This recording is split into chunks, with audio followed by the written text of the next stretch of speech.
વિદ્યાર્થી મિત્રો, શેઠ જે સોનાવાલા હાઈસ્કૂલ મહેમદાવાદ વતી હું શ્રી કેડી પટેલ સાહેબ આપ સર્વે વિદ્યાર્થીઓનું હાર્દિક સ્વાગત કરું છું. આજે આપણે ધોરણ 11 કોમર્સમાં સબ્જેક્ટ સ્ટેટિસ્ટિક એટલે આંકડાશાસ્ત્ર વિશેનો અભ્યાસ કરીશું. એમાં સૌપ્રથમ ચેપ્ટર નંબર 2 માહિતીનું નિરૂપણ વિશેનો ખ્યાલ મેળવીશું. એને ઇંગ્લિશમાં પ્રેઝન્ટેશન ઓફ ડેટા તરીકે ઓળખવામાં આવે છે. હવે એના મુદ્દા જોઈએ તો અભ્યાસક્રમના મુદ્દામાં પહેલો મુદ્દો જે છે એ વર્ગીકરણનો અર્થ અને જરૂરિયાત. બીજો મુદ્દો જે છે એ વર્ગીકરણના પ્રકારો. એ પ્રકારોમાં પહેલો પ્રકાર જે છે સંખ્યાત્મક વર્ગીકરણ, જેને આવૃત્તિ વિતરણ તરીકે ઓળખવામાં આવે છે. નંબર 2 ગુણાત્મક વર્ગીકરણ, જેમાં કોષ્ટક રચના બનાવવાની હોય છે. નંબર 3 આકૃતિઓ. તો આકૃતિના પ્રકારોમાં પહેલી આકૃતિ જે છે એ એકમાપી આકૃતિ, બીજી આકૃતિ છે એ દ્વિમાપી આકૃતિ અને ત્રીજી આકૃતિ જે છે ચિત્રાકૃતિ. હવે એનું પ્રયોજન શું? તો એકત્રિત કરેલ માહિતી એટલે કે ભેગી કરેલી જે માહિતી છે તેના લક્ષણ મુજબ વહેંચવાની તેમજ તેનું આકૃતિ દ્વારા નિરૂપણ કરવાની પદ્ધતિથી પરિચિત થવા વિદ્યાર્થીઓને સક્ષમ બનાવવાનો છે. તો અહીંયા નીચે આપણે જોઈએ તો આ આકૃતિ જે છે એ આવૃત્તિ વિતરણની છે, બરાબર છે. અને આ આકૃતિ જે છે એ સ્તંભાલેખની છે, જેનો અભ્યાસ આપણે થોડા મુદ્દા જોઈ અને સ્વાધ્યાયમાં એને આવૃત્તિ વિતરણ કઈ રીતે કરાય, સ્તંભાલેખ કઈ રીતે દોરાય એ વિશેનો ખ્યાલ મેળવીશું.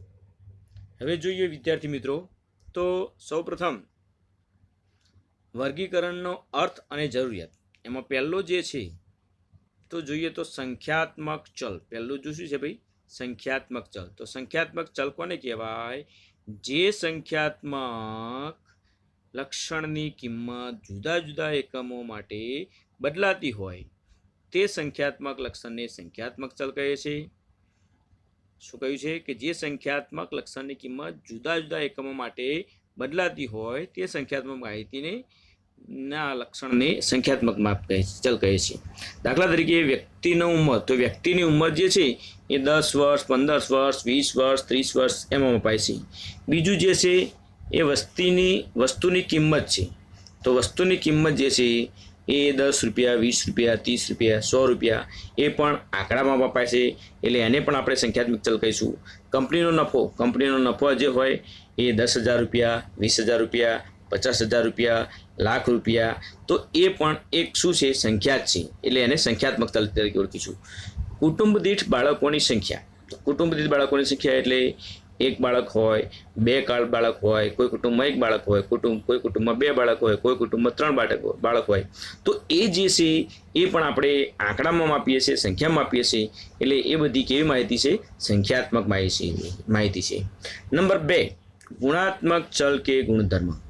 ગુણાત્મક ચલ કે ગુણધર્મ એમાં જોઈએ તો જે લક્ષણ એકમ દીઠ બદલાય છે પરંતુ સંખ્યામાં માપી શકાતું નથી. કોઈ જે લક્ષણ છે એ એકમ દીઠ બદલાય પણ એને સંખ્યામાં માપી શકાય નહીં, તેવા લક્ષણને ગુણાત્મક ચલ કે ગુણધર્મ કહેવામાં આવે છે. દાખલા તરીકે વ્યક્તિનો વ્યવસાય. તો વ્યક્તિનો વ્યવસાય છે એ 1, 2, 3, 4, 5 એવી રીતે ના મપાય. પણ વ્યક્તિના વ્યવસાયમાં આપણે કોઈ વ્યક્તિને પૂછીએ તમે શું વ્યવસાય કરો છો? તો કોઈ કહેશે હું ખેતી કરું છું, કોઈ કે હું વેપાર કરું છું, કોઈ એમ કહેશે હું નોકરી કરું છું. તો એ ગુણાત્મક માહિતી થઈ, એને સંખ્યાત્મક માહિતી કહી શકાતી નથી. કેવી માહિતી છે? ગુણાત્મક માહિતી છે. એ જ રીતે કારીગરોની કાર્યક્ષમતા. આ કારીગર એની કામ કરવાની શક્તિ કેવી છે?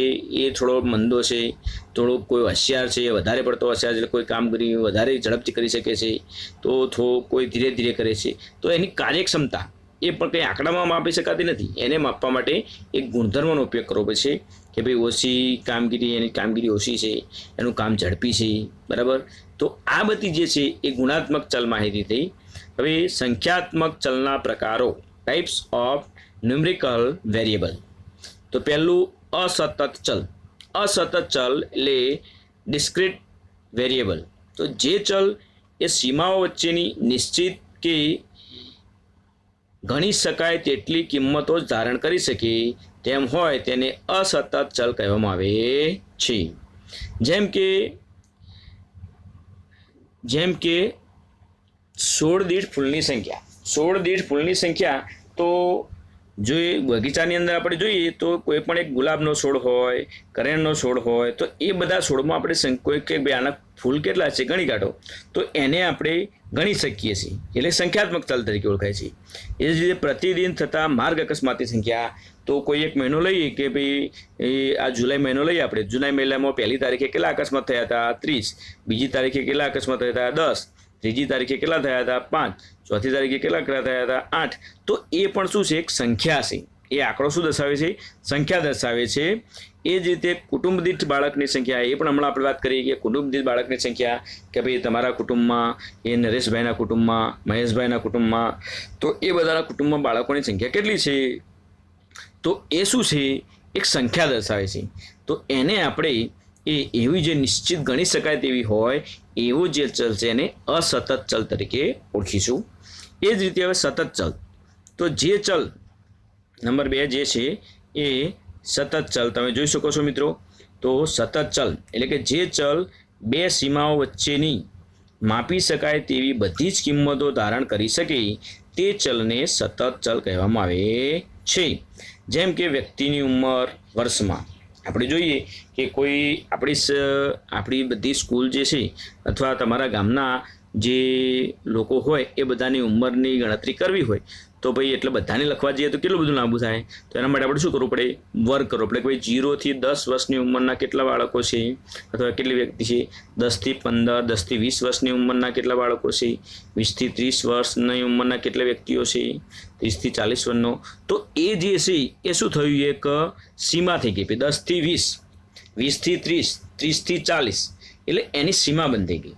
તો એવો જે ચલ છે અને એમાં જે માહિતી આપણે મેળવીએ એને સતત ચલ તરીકે ઓળખવામાં આવે છે. બરાબર. હવે અસતત સંખ્યાત્મક માહિતી અને સતત સંખ્યાત્મક માહિતી, તો એમાં અસતત ચલ માટેની માહિતી એ અસતત સંખ્યાત્મક માહિતી છે. અસતત ચલ માટેની માહિતી શું છે ભાઈ, અસતત સંખ્યાત્મક માહિતી છે. જ્યારે સતત ચલ માટેની માહિતી એ સતત સંખ્યાત્મક. અસતતમાં હમણાં વાત કરી આપણે, અસતતમાં જેને ગણી શકાય, બરાબર છે. તો એવી જે માહિતી આપણે ભેગી કરીએ, દાખલા તરીકે હમણાં કહે ભાઈ કોઈ બગીચામાં ફૂલની સંખ્યા, કુટુંબ બાળકો, એમને આપણે ગણી શકીએ છીએ. તો એ કેવી માહિતી થઈ, અસતત ચલ. તો અસતત ચલ માટેની માહિતી એ અસતત સંખ્યાત્મક માહિતી છે. જ્યારે સતત ચલ માટેની માહિતી એ સતત સંખ્યાત્મક માહિતી છે. સતતમાં આપણે મેં કહ્યું કે ભાઈ આખા ગામના જે વ્યક્તિઓ હોય એની ઉંમર અથવા વજનની વાત કરવામાં આવે તો ઉંમર કે ભાઈ 0 થી 10, 10 થી 20 વર્ષની ઉંમર ધરાવતા કેટલા બાળકો છે, 0 થી 30 કિલો વજન, 30 થી 40 કિલો વજન, 40 થી 50 કિલો વજન, એ બધા ધરાવતા કેટલા વ્યક્તિઓ છે. તો એનું લિસ્ટ બનાવવામાં આવે તો એ લિસ્ટ શું થઈ, સીમાઓ થઈ. બરાબર છે. હવે એ જ રીતે અવર્ગીકૃત માહિતીની વાત કરીએ તો સમિષ્ટ તપાસ કે નિદર્શ તપાસ દ્વારા મળતી માહિતીને એ માહિતી, જે મૂળ માહિતી કે અવર્ગીકૃત માહિતી કહેવામાં આવે છે. સમિષ્ટ તપાસ એટલે કે કોઈ તપાસ કરવા અથવા નિદર્શ તપાસ એટલે મળતી જે માહિતી જે છે એ ચોક્કસ હોય એવી માહિતીને આપણે અવર્ગીકૃત માહિતી તરીકે ઓળખીએ છીએ. દાખલા તરીકે 100 વિદ્યાર્થીઓને આંકડાશાસ્ત્રમાં મેળવેલા ગુણની માહિતી. આપણા વિદ્યાર્થી અથવા 11 કોમર્સના 2 ક્લાસ છે આપણી જોડે અને બંને ક્લાસના વિદ્યાર્થીઓની સંખ્યા કેટલી છે, 100 છે. તો એ 100 વિદ્યાર્થીઓના આંકડાશાસ્ત્રમાં મેળવેલા ગુણની માહિતી જે મેળવી હોય એ કેવી હોય, કોઈ 30 ગુણા મેળવ્યા હોય, કોઈને 40 મેળવ્યા હોય, કોઈને 60 મેળવ્યા હોય, એ કેવી છે, અવર્ગીકૃત માહિતી છે. બરાબર છે. તો એમાં વર્ગીકરણ. હવે વર્ગીકરણ એટલે શું, ક્લાસિફિકેશન, એને ઇંગ્લિશમાં શું કહેવાશે, ક્લાસિફિકેશન. અવર્ગીકૃત માહિતીને સંક્ષિપ્તમાં અને વ્યવસ્થિત સ્વરૂપમાં ગોઠવવાની ક્રિયાને માહિતીનું વર્ગીકરણ કહે છે. વર્ગીકરણ કરવું હોય તો એમાં અવર્ગીકૃત માહિતી જે છે એને એકદમ નાનું સંક્ષિપ્તમાં અને વ્યવસ્થિત સ્વરૂપમાં ગોઠવવાની ક્રિયાને માહિતીનું વર્ગીકરણ કહે છે. બરાબર છે. કે ભાઈ 15 વર્ષની ઉંમર ધરાવતા કે આ જે બધી બાળકોની છે કે 0 બાળકો ધરાવતા કેટલા વ્યક્તિ, કેટલા કુટુંબ છે, 1 બાળક ધરાવતા બાળકો કેટલા કુટુંબ છે, 2 બાળક ધરાવતા કેટલા કુટુંબ છે. તો એમાં આખું લિસ્ટ આપ્યું હોય તો એ લિસ્ટમાંથી આપણે એનો ઉલ્લેખ અથવા વર્ગીકરણ કરી શકીએ છીએ. બરાબર છે. એ વ્યવસ્થિત સ્વરૂપમાં ગોઠવવાની ક્રિયાને આપણે માહિતીનું વર્ગીકરણ કહીએ છીએ. નંબર 7, વર્ગીકરણની જરૂરિયાત, નીડ ઓફ ક્લાસિફિકેશન. તો વિસ્તૃત માહિતીને સંક્ષિપ્તમાં સરળ અને આકર્ષક રીતે રજૂ કરવા માટે વર્ગીકરણની વિસ્તૃત માહિતી જે હોય એને સંક્ષિપ્ત એટલે નાનામાં નાનું કરી એને સરળ અને આકર્ષક બને એ રીતે રજૂ કરવાનું. નંબર 2, માહિતીના જુદા જુદા લક્ષણોની સરખામણી. માહિતીના જુદા જુદા લક્ષણોની સરખામણી આપણે જોઈએ તો સરળ કરવા માટે સમય, શક્તિ અને ખર્ચની બચત સાથે માહિતીનું પૃથ્થકરણ કરવા માટે સમય બચે, કોઈની માહિતી ભેગી કરવી હોય તો એનો સમય બચે, શક્તિનો ઓછો ઉપયોગ થાય અને ખર્ચ પણ ઓછું થાય. તો આવી જે માહિતી જે છે એનું પૃથ્થકરણ કરો એટલે માહિતી મેળવવા માટે.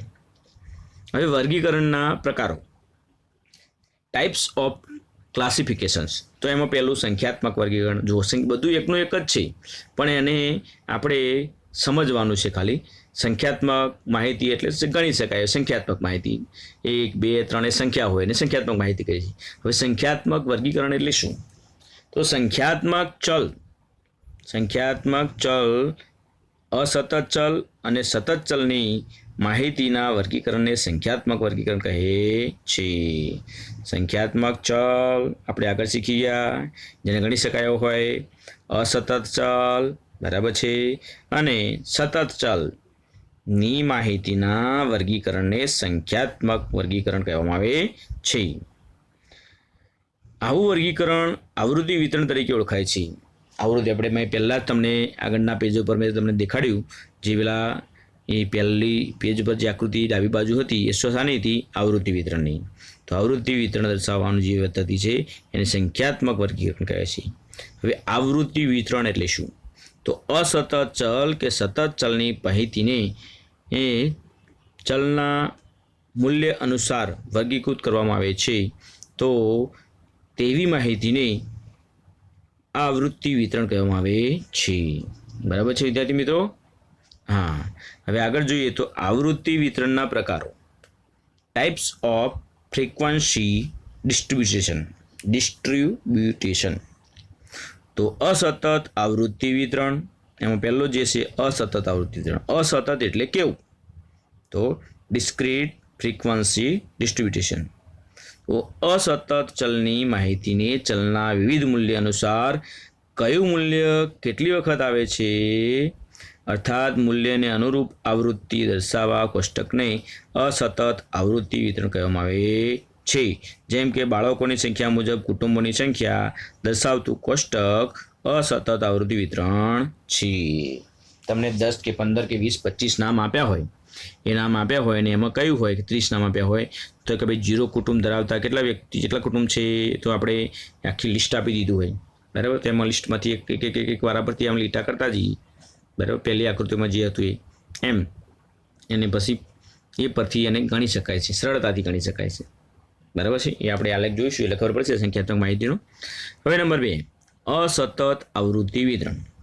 જ્યારે અવર્ગીકૃત માહિતીનો વિસ્તાર ખૂબ જ મોટો હોય કે માહિતીનો ચલ સતત હોય ત્યારે માહિતીના વિસ્તારને નિયત સંખ્યાના વર્ગોમાં વિભાજિત કરી દરેક વર્ગમાં કેટલા અવલોકનો આવે છે તે મુજબ વર્ગીકૃત કરવામાં આવે છે.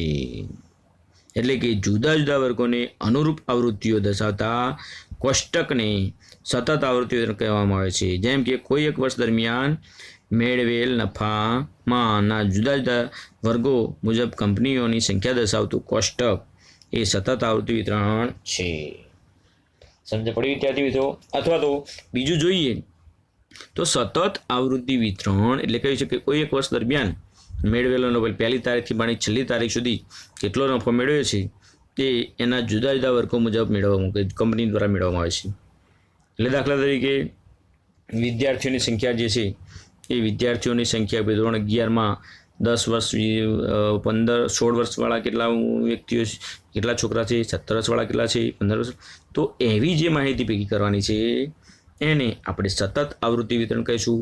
અને માહિતીનો વિસ્તાર ખૂબ જ મોટો હોય તો આપણે એને મેં તમને કહ્યું વર્ગ લખવાનું 0 થી 10, 10 થી 20, 20 થી 30, 30 થી 40. નહીં તો સેટ છે એમને કરવા જઈએ તો ક્યારે પૂરું થાય? એટલે આપણે એના વર્ગ બનાવી દેવા પડે. આખી માહિતી આપી હોય 50 વિદ્યાર્થીઓના વજનની, બરાબર, તો 15, 16, 18, 24, 23, બરાબર, એવા 50 વિદ્યાર્થીઓને તમને યાદી આપી દીધી છે અને એમાં કહ્યું છે કે ભાઈ આમાં 10 થી 15 વર્ષના કેટલા છે, 15 થી 20 વર્ષના કેટલા છે, તો એના માટે આપણે શું કરવું પડે, એક કોષ્ટક બનાવવું પડે. એને વર્ગ સીમાઓ કહેવાય. 10 થી 15, 15 થી 20, તો 10 થી 15માં જે આવતા હોય એના ખાનામાં કરવાના, એ પ્રમાણે 15 થી 20 વચ્ચે જે આવતા હોય એના ખાનામાં કરવાના, એ રીતે. હવે આગળ, આવૃત્તિ કોને કહેવાય? તો ચલના મૂલ્ય દીઠ તેનું પુનરાવર્તન દર્શાવતી સંખ્યાને તે ચલની આવૃત્તિ કહેવાય છે. ચલનું મૂલ્ય દીઠ તેનું પુનરાવર્તન દર્શાવતી સંખ્યાને તે ચલની આવૃત્તિ કહેવાય છે. તે જ રીતે ચલની કિંમતના પ્રત્યેક વર્ગ દીઠ તેમાં સમાવેલા અવલોકનોની સંખ્યાને તે વર્ગની આવૃત્તિ કહે છે. એમાં સમાવેલા જે અવલોકનો જે છે એની સંખ્યાને શું કહે છે? તે વર્ગની આવૃત્તિ કહે છે. આવૃત્તિ, દાખલા તરીકે મેં તમને કહ્યું કે હમણાં કે ભાઈ કુટુંબમાં બાળકોની સંખ્યા 0 ધરાવતા હોય કે ભાઈ અથવા એ કેટલા કુટુંબો છે, એ જ રીતે જેના ઘરમાં 20 કિલોથી 30 કિલોના વજનવાળા કેટલા વર્ષ છે, તો આપણે 2 કરીએ છીએ, 2 હોય 3 હોય જે હોય. 30 થી 40 વચ્ચેમાં કેટલા હશે ઉંમરમાં જોઈએ, વજનની જગ્યાએ ઉંમર જોઈએ તો પણ એવું થશે. તો એ જે આ બનાવીએ છીએ મૂલ્ય દીઠ તેનું પુનરાવર્તન સાથે સંખ્યાને તે ચલની આવૃત્તિ કહેવાય છે. દાખલા 0 થી 15માં આવૃત્તિ 10 છે, એટલે કે 0 થી 15 નામનું વજન ધરાવતા 10 બાળકો છે. 15 થી 20માં 25 છે, તો 15 થી 20 વચ્ચેનું વજન ધરાવતા જે છે 25 વ્યક્તિઓ છે. તો આ બધી જે છે એને 15, 25, 20, 30 શું કહેવાય છે? આવૃત્તિ કહેવાય છે.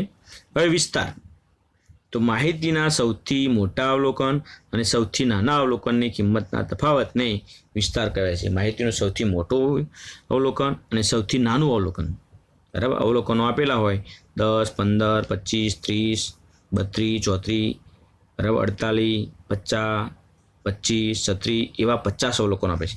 તો એમાં તમારે શું કરવાનું? સૌથી મોટું અવલોકન શોધી કાઢવાનું અને સૌથી નાનું અવલોકન, એ બંનેને શું કરવાની? તફાવત એટલે કે બાદબાકી. તો એ જે તફાવત જે છે અથવા બાદબાકી છે એને આપણે વિસ્તાર તરીકે ઓળખીશું. શું તરીકે ઓળખશું? વિસ્તાર તરીકે ઓળખશું, યાદ રાખજો. હવે વર્ગ કે વર્ગ અંતરાલ, તો વર્ગ એટલે હમણાં મેં કહ્યું તમને 10 થી 20, 20 થી 30, 30 થી 40 એ વર્ગ તરીકે ઓળખાય છે. તો ચલની કિંમતની 2 નિશ્ચિત કિંમતોથી મળતા અંતરાલને વર્ગ કે વર્ગ અંતરાલ કહેવાય છે. જેમ કે 10 થી 14, 15 થી 19, બરાબર છે, 20 થી 24, આ બધા એના શું થયા? વર્ગો થયા. આગળ જોઈએ વિદ્યાર્થી મિત્રો, તો હા, અધસીમા. અધસીમા કોને કહેવાય? તો નીચલી હદ. અધસીમા એટલે અધ એટલે નીચેનું, નીચલી હદ અથવા લોઅર લિમિટ. ઇંગ્લિશમાં કહેવું હોય તો શું કહેવાશે? Lower limit. તો આપણને વર્ગ આપેલા છે 10 થી 14, 14 થી 19, બરાબર. તો એ બધામાં 10 થી 14નો વર્ગ લઈએ તો 10 ને અધસીમા કહેવાય. ખબડી એટલે વર્ગ અંતરાલનું ન્યૂનતમ મૂલ્ય ધરાવતી કિંમત ને તે વર્ગની અધસીમા કહેવાય છે. તો 10 થી 14ના વર્ગમાં અધસીમા કોણ છે? 10. 15 થી 20માં અધસીમા કોણ છે? 15, બરાબર છે. તો હવે એ જ રીતે ઉર્ધ્વસીમા એટલે ઉપલી હદ એને અપર લિમિટ કહેવાશે.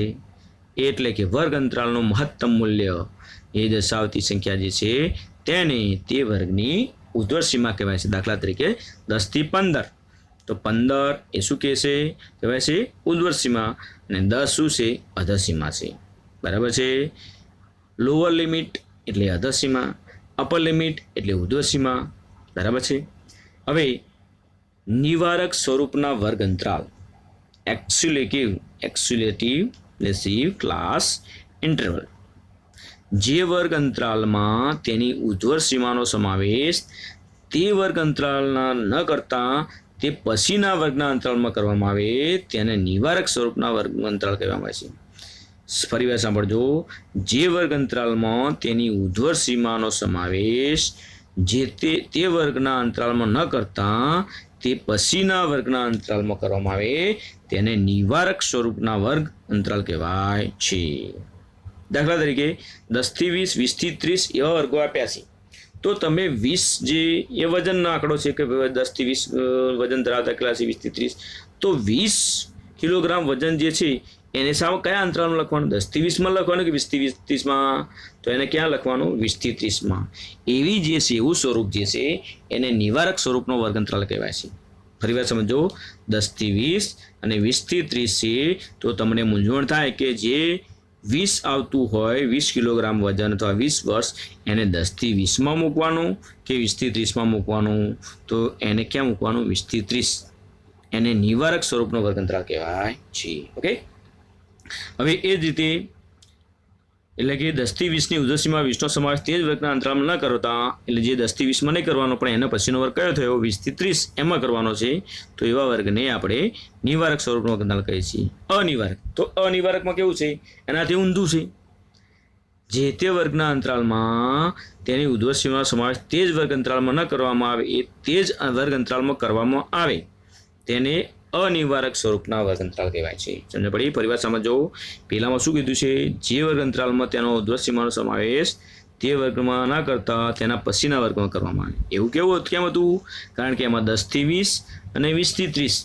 એટલે 20 બે વખત આવતું હતું તો 20 કિલોગ્રામ વજન ધરાવતું હોય એને કઈ જગ્યાએ મૂકવો એ મૂંઝવણ થાય તો એને આપણે એ પછીનો વર્ગ જે છે 10 થી 20 પછીનો 20 થી 30 છે એમાં મૂકીશું એને નિવારક સ્વરૂપનો વર્ગ અંતરાલ કહેવાય અને અનિવારકમાં શું છે 10 થી 14 15 થી 19 બરાબર છે એટલે જે વર્ગ અંતરાલમાં તેની ઉર્ધ્વસીમાનો સમાવેશ તે જ વર્ગ અંતરાલમાં થાય એટલે 14 હોય તો એ 10 થી 14માં જ થવાનો છે કારણ કે પેલો તો 15 થી 19 થઈ છે એટલે 10 થી 14 15 થી 19 બરાબર છે એ એવા બધા વર્ગો છે તો એમાં જે કિંમત જે છે એ ક્યાં મૂકવામાં આવે છે જે તે વર્ગમાં જ ઓકે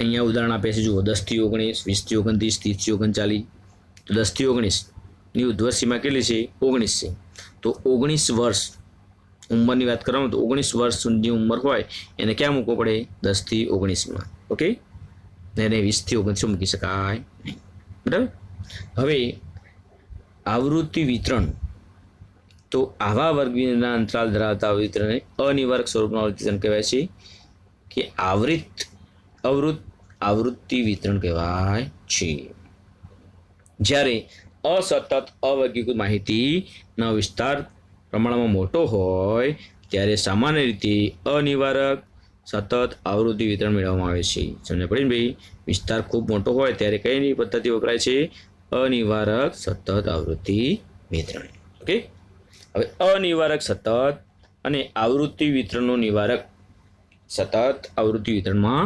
રૂપાંતર અનિવારક સતત આવૃત્તિ વિતરણનું નિવારક સતત આવૃત્તિ વિતરણમાં રૂપાંતર તો આવા રૂપાંતર માટે દરેક વર્ગ સીમાને વર્ગ સીમા બિંદુઓ દર્શાવવામાં આવે છે દાખલા તરીકે 10 થી 19નો વર્ગ છે તો એમાં 10 શું છે અધસીમા 19 શું છે ઉર્ધ્વસીમા તો 10 થી આગળની જે કિંમત મેળવવામાં આવે એને ઉર્ધ્વસીમા કહેવાય 19 પછી જે કિંમત એને ઉર્ધ્વસીમા બિંદુ પેલું અધસીમા બિંદુ અને ઉર્ધ્વસીમા બિંદુ તો વર્ગ સીમા બિંદુઓ ક્લાસ બાઉન્ડ્રી પોઈન્ટ્સ એમાં કોઈ વર્ગની ઉર્ધ્વસીમા અને તે પછીના વર્ગની અધસીમા કોઈ વર્ગની ઉર્ધ્વસીમા અને તે પછીનો એના પછીનો જે વર્ગ એની અધસીમા ના સરેરાશને તે વર્ગનું ઉર્ધ્વસીમા બિંદુ કહેવાય છે સરેરાશ એટલે શું ભાઈ બંનેનો સરવાળો ભાગ્યા 2 દાખલા તરીકે 10 થી 14 અને 15 થી 19નો વર્ગ છે તો એમાં ઉર્ધ્વસીમા બિંદુ શોધવું હોય તો શું કીધું છે જે તે વર્ગની ઉર્ધ્વસીમા એટલે 10 થી 14ની ઉર્ધ્વસીમા કઈ થઈ 14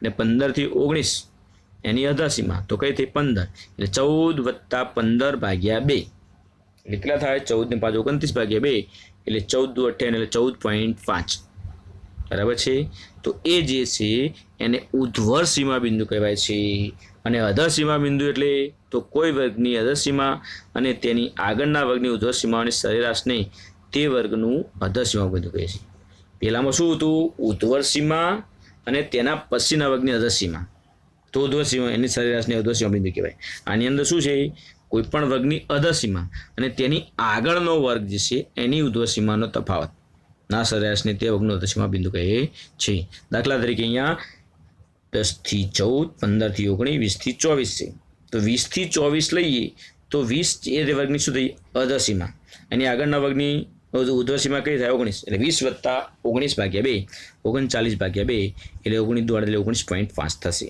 બરાબર છે હવે આગળ આપણે જોઈએ તો ઉર્ધ્વસીમા બિંદુ મેં તમને કહ્યું એમ જુઓ આપેલું છે અહીંયા 19 વત્તા 20 ભાગ્યા 2 બરાબર એ જ રીતે 15 + 14 / 2 બરાબર 19.5 અને 14 ને 15 કેટલા થશે 29 / 2 એટલે 14 × 14.5. નિવારક સ્વરૂપના વર્ગ અંતરાલ માટે વર્ગ સીમાઓ એ જ વર્ગ સીમા બિંદુઓ છે. જેમ કે 10 થી 20, 20 થી 30. નિવારકમાં આપણે મેં કહ્યું હતું નિવારક કોને કહેવાય? જે અંતરાલમાં 10 થી 20 બે વખત આવે છે એવો અંતરાલ હોય એને નિવારક કહેવાય. બરાબર. એવા અંતરાલમાં વર્ગ અંતરાલો હોય તો વર્ગ અને અંતરાલ 20 થી 30 માટે અધસીમા કઈ ગણાશે? 20 ગણાશે. એ બંનેમાં આવે છે એટલે બંને માટે અધસીમા કઈ ગણાય? 20. અને એ જ એનું અધસીમા બિંદુ કહેવાય છે. અને ઉધ્વસીમામાં 30 એ જ ઉધ્વસીમા બિંદુ છે. ઉધ્વસીમામાં કયું ઉધ્વસીમા બિંદુ છે? 30. હવે મધ્ય કિંમત આપણે એ આગળ ધોરણ 10માં પણ શીખી ગયા છીએ. જે પ્રકરણ આવતું હતું અંતર અને એ પેલું અંતરવાળું સૂત્ર, ડિસ્ટન્સવાળું. ડિસ્ટન્સ એ અને બી વચ્ચેનું ડિસ્ટન્સ શોધવું હોય તો કઈ રીતે શોધાય? ડિસ્ટન્સ ઓફ એ બી. એ ચેપ્ટરની અંદર મધ્ય કિંમતવાળો મુદ્દો આવતો હતો. તો અહીંયા આપણે મધ્ય કિંમત ફરી શીખી જઈએ. તો અધસીમા અને ઉધ્વસીમાની સરેરાશ એટલે અધસીમા અને ઉધ્વસીમાનો સરવાળો ભાગ્યા 2 એ જે કિંમત મળે એ એની શું કહેવાય? મધ્ય કિંમત કહેવાય. તો આપણે 10 થી 14નો વર્ગ લીધો તો 10 થી 14નો સરવાળો કરીએ તો કેટલો થાય? 10 + 14 એટલે 24. 24 / 2 એટલે 12. એ 12 શું થઈ? એની મધ્ય કિંમત થઈ. 10 થી 14ની મધ્ય કિંમત કઈ થઈ? 12 થઈ. ઓકે. એ રીતે અહીંયા ઉદાહરણ 10 થી 14નું આપ્યું છે. હવે વર્ગ લંબાઈ પેલું વિસ્તારની વાત કરતી. વિસ્તાર કોને કહેવાય? સૌથી મોટા જે માપ આપેલું હોય એમાંથી સૌથી નાનું માપ બાદ કરો એને વિસ્તાર કહેવાય. વર્ગ લંબાઈ એટલે શું? તો આવૃત્તિ વિતરણના કોઈપણ વર્ગના ઉધ્વર સીમા બિંદુ અને અધર સીમા બિંદુની કિંમતોના તફાવતને ઉધ્વર સીમા બિંદુ દાખલા તરીકે 25.5 હોય અને અધર સીમા બિંદુ 10.5 હોય તો 25.5માંથી 10 પોઈન્ટ તફાવત એટલે કે બાદબાકી કરવાની. બરાબર. એ જે આવે એને જે તે વર્ગની શું કહેવાય છે? વર્ગ લંબાઈ કહેવાય છે. બરાબર છે. જેમ કે 15 થી 19માં વર્ગની લંબાઈ 19 વર્ગની વર્ગ લંબાઈ કેટલી છે? 19.5 - 14.5. બરાબર છે. તો ઉધ્વર સીમા બિંદુ અને અધર સીમા બિંદુ એ બંનેનો પહેલાં ઉધ્વર સીમા બિંદુ એટલે શું સૂત્ર છે? ઉધ્વર સીમા બિંદુ એટલે આપેલા વર્ગની ઉધ્વર સીમા અને એના પછીની અધર સીમાનો સરવાળો ભાગ્યા 2. અને અધર સીમા બિંદુ એટલે આપેલા વર્ગની અધર સીમા અને એની આગળના વર્ગની ઉધ્વર સીમા ભાગ્યા 2. બરાબર. એને અધર સીમા બિંદુ કહેવાય છે. તો હવે જોઈએ તો 15 થી 19ની વર્ગ લંબાઈ 19.5 - 14.5 = 5. સામાન્ય રીતે વર્ગ લંબાઈ ધન પૂર્ણાંક રાખવામાં આવે છે. વર્ગ લંબાઈ કેવી રાખવામાં આવે છે? કારણ કે લંબાઈ છે એને ઋણ લઈ શકતા નથી એટલે વર્ગ લંબાઈ કેવી હંમેશા ધન પૂર્ણાંક રાખવામાં આવે છે. હવે સંચય આવૃત્તિનો વિષયનો ખ્યાલ આપણે આગળના ધોરણો પણ શીખેલો છે. તો અસતત આવૃત્તિ વિતરણમાં જે તે અવલોકન સુધીના બધા જ અવલોકનોની આવૃત્તિઓનો સરવાળો અસતત આવૃત્તિ વિતરણમાં જે તે અવલોકન સુધીના બધા અવલોકનોની આવૃત્તિનો સરવાળોને તે અવલોકનની સંચય આવૃત્તિ કહે છે. અને સતત આવૃત્તિ વિતરણમાં જે તે વર્ગ સુધીના બધા જ વર્ગોના આવૃત્તિ વિતરણના સરવાળાને તે વર્ગની સંચય આવૃત્તિ કહે છે. સમજ પડી ગઈ? બરાબર. હવે સંચય આવૃત્તિ વિશે આપણે શીખીએ. દાખલા તરીકે 0 થી 15 એની 2 સંખ્યા હોય, પછી 16 થી 20 એની 3 સંખ્યા હોય તો સંચય આવૃત્તિમાં પહેલાં 2 ને 2 લખી દેવાના, પછી 2 + 3 એટલે 5 લખવાના. એટલે જેટલી કુલ સંખ્યા હોય એટલું આવી જાય આગળ. બરાબર. એને સંચય આવૃત્તિ તરીકે ઓળખવામાં આવે છે. એનો સંકેત CF છે કારણ કે ક્યુમ્યુલેટિવ ફ્રીક્વન્સી છે. શું છે? ક્યુમ્યુલેટિવ ફ્રીક્વન્સી છે.